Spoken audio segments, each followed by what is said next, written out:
จะได้ไปเล่นหนุ่มสาวไม่ห่างได้เรื่องอยู่วะ ไปมันหันบ่หวยเบิดเงินเบิ่งพอดี700,000ปลายนะ บ่ได้เต็บเนาะ แทบจะได้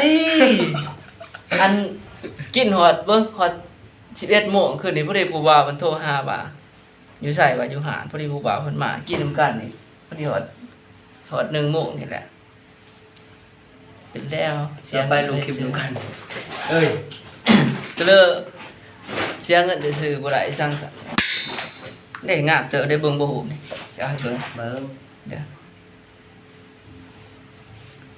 เช็ดห้ามันตอบอยู่แล้วมันว่าแล้วผู้ว่าไปโทรหามันหรือว่าสิแหละถามต่อดิ กินเบียร์เบิดอยากแก๊ก พอดีเบิ่งรวมๆกันหันล่างป่ายนะเกือบ2ล่างนี่แหละเครื่องดื่มน้ำได้งามเจอได้เบิ่งรู้ป่ะได้สิเอาให้เบิ่งเด้อรีพร้อมกัน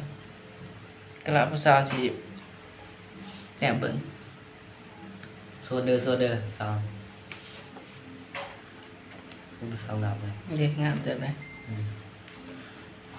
เองมา ก็ใส่แล้วเรา เดี๋ยวมันแซดมาเลย แล้วผู้สาวโทรเยอะ มีผู้สาวคนหนึ่งเว้ย โทรติ อยู่อันนั้นนะอยู่พะวงนี่อยู่แถวบ้านดิฉันแหละบ้านสั่งว่าลืมซื้อบ้านเขาละบ้านบางอย่างนี่นั่งได้เลย อืม มื้อแรงไปปะ ไป ผู้สาวมีหางอยู่อันนั้นสามัคคีหันลูกไปแล้วมีผู้บ่าวส่วนกันไปวันนี้สุดท้ายผู้บ่าวเขามาหา เปิดตัวขึ้นมา ลุกขึ้นขนาด ไม่ลองโทรหาเขาอาสิหาป่ะโทรลองโทรเนาะลองโทรหาผู้สาว โทร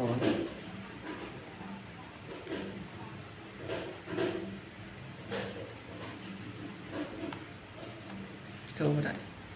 ไป โทรหาผู้สาวกันจะอาบได้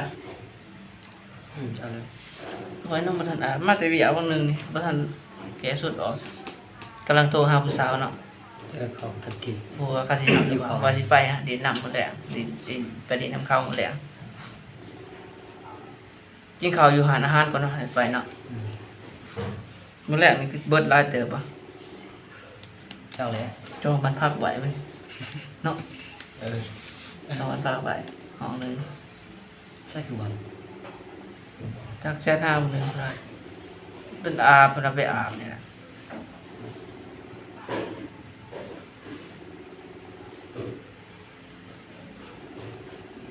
กำลังโทรหาเนาะแบ่งส่งกัน โอ้ยเขาไง นี่ก็เอาหากับปิ้นเขาอยู่หาดเลยเว้ยเนาะ อืม อืม งานผู้ใหม่ เขาหับซะไปโอ้ยเทนี้ไปอันนั้นผู้วงใกล้เจอด้วยเนาะได้บ่ ไปเจอ ได้บ่